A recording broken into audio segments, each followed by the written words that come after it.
নমস্কার, Meghnad news bulletin থেকে নারকোল বাগান সার্বজনীন দুর্গাপুজো কমিটির এখানে আমরা উপস্থিত হয়েছি। এটা দীর্ঘদিনের পুজো এবং খুব সুন্দর পুজো এনারা উপস্থাপিত করেন নানাভাবে, নানা ইয়েতে। মানুষ এখানে দেখতে আসেন এই পুজোকে নানাভাবে, এবং একটা এই জায়গায় এখানেও তিনি রয়েছেন। আচ্ছা, আপনি যে বলছিলেন যে এই পুজোটার নামটা কি? আমাদের থিমের এবছর করেছি আমরা রূপকথার আঙিনায়। আচ্ছা আচ্ছা, যে রূপের মতো সব কিছু দেখতে, রূপকথার মতো দেখতে পাবেন প্রথম থেকে নিয়ে লাস্ট অবধি। আচ্ছা, আপনি বলে এনজয় উপভোগ করুন, এটাই আমরা চাই। আচ্ছা, আপনার নামটা? বাবলু সিং। আচ্ছা আচ্ছা, বাবলু সিং বাবু জানালেন, দেখালেন যে রূপকথার রূপময় জিনিস। আর কিছু বলবেন যে এখানে আপনারা কত বছরে পুজো হচ্ছে এটা? এটা আমাদের এখন ব্যাপার কিছু বলা আছে, পুজো অনেক দিনের হচ্ছে। এবার আমি আমার শারদীয়ার শুভেচ্ছা দিলাম। আপনার বয়স কত? আমার বয়স 12+। এদিকে এসো। আমার 6+। বলো, রূপকথার মধ্যে আমরা ঢুকে গেলাম। আমার ক্যামেরা পার্সন তপন রূপকথার মধ্যে আমাদের ঢুকিয়ে দিল। এই আমাদের এই সোনাকে আমরা রূপকথার মধ্যে, এই যে রূপকথার মধ্যে রয়েছে আমাদের সোনা। ওরে বাপরে, এই থিমটার নাম কি? বলো বলো। রূপকথার মণি। রূপকথা জোরে, রূপকথার মণি। তো এক্স্যাক্টলি আগের বছর কি থিম হয়েছিল এখানে? আরে আগের বছর এসে গেছে, নেচার নিয়ে হয়েছিল আর কি। নেচার, হ্যাঁ, প্রকৃতিকে নিয়ে। কত বছর এখানে প্রোগ্রাম দেখছো ঠাকুর মণ্ডপ? মোটামুটি 4-5 বছর। 4-5 বছর। হ্যাঁ, আপনার বাড়ি এখানেই তো? হ্যাঁ। ও আপনি কি? ও আমাদের বাচ্চা ইয়ে একবারে। হ্যাঁ, আপনার বাড়ি এখানেই তো? 4-5 বছর হ্যাঁ, পুজো মণ্ডপ দেখছেন, দুর্গা মায়ের পুজো। এখানে দাঁড়াও।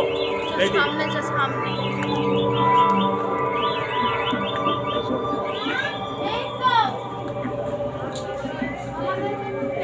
খুব সুন্দর, খুব সুন্দর এইসব ইয়ে। হ্যাঁ, এইদিকে এইদিকে আমার দিদি এই বলো কিরকম লাগছে? খুবই সুন্দর লাগছে। হ্যাঁ, নারকেল বাগানের কালী মন্দিরের প্রত্যেক বছরের পূজা কমিটিতে খুবই সুন্দর প্যান্ডেল হয়, দারুণ সুন্দর হয়, খুব আকর্ষণীয় প্যান্ডেল। অনেক দূর দূর থেকে মানুষরা আসে, খুবই ভালো লাগে, ভালো বলে। দেখুন, এখনই দেখতে পাচ্ছেন রাত প্রায় 2:30, 3টে, পৌনে 3টে বাজছে। কত লোকের আসা যাওয়া, খবরকারী সুন্দর লাগছে বলেই আসছে। আর একটা জিনিস কি, যে আমরা এখানে যে মানে সম্প্রীতির একটা যে বাতাবরণ, এবং হচ্ছে যে এইখানে যে মানুষ আজ রাতেও ঘুরে বেড়াচ্ছে, এটাও তো একটা পশ্চিমবঙ্গ সরকারের কৃতিত্ব নাকি?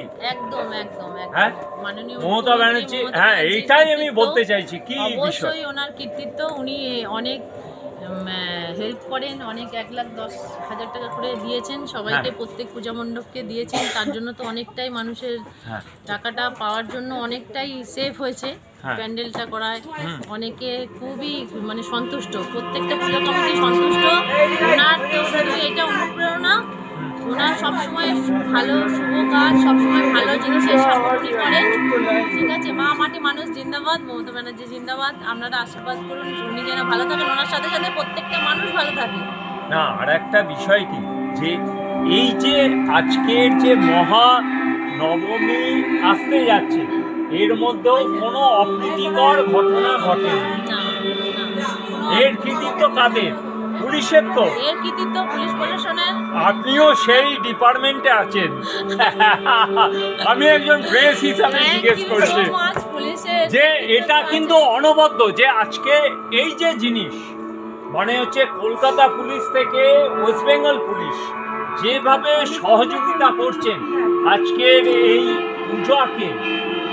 পূজাকে যে সফল করার জন্য, এটা সত্যি মমতা ব্যানার্জির একটা ক্রেডিট। তিনিও হচ্ছেন যে একজন মানে পুলিশ মন্ত্রী হিসাবে মানে কৃতিত্বে দাবিদার রাখে।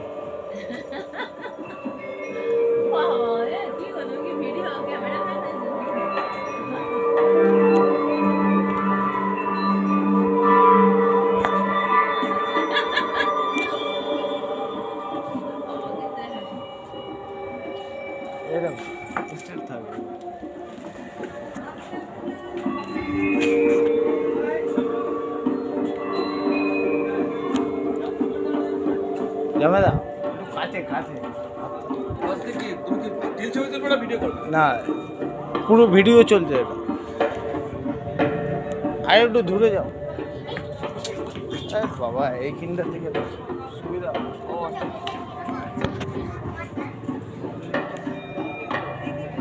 তাকাও এদিকে।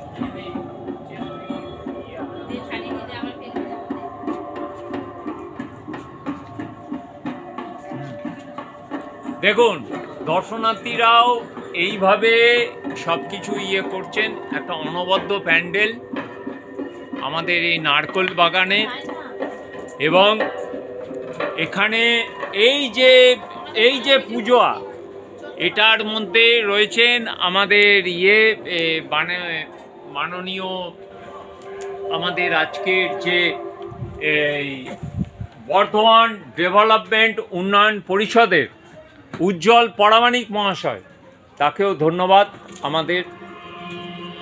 তিনিও এই পূজার মধ্যে থাকেন। এটা বলতে গেলে তাঁরও একটা পূজা, যে উজ্জ্বল পরামানিক, তিনি বর্ধমান বিডিএর চেয়ারপারসন হয়েছেন। ধন্যবাদ উজ্জ্বল বাবুকে আমাদের মেঘনাথ নিউজ বুলেটিনের তরফ থেকে।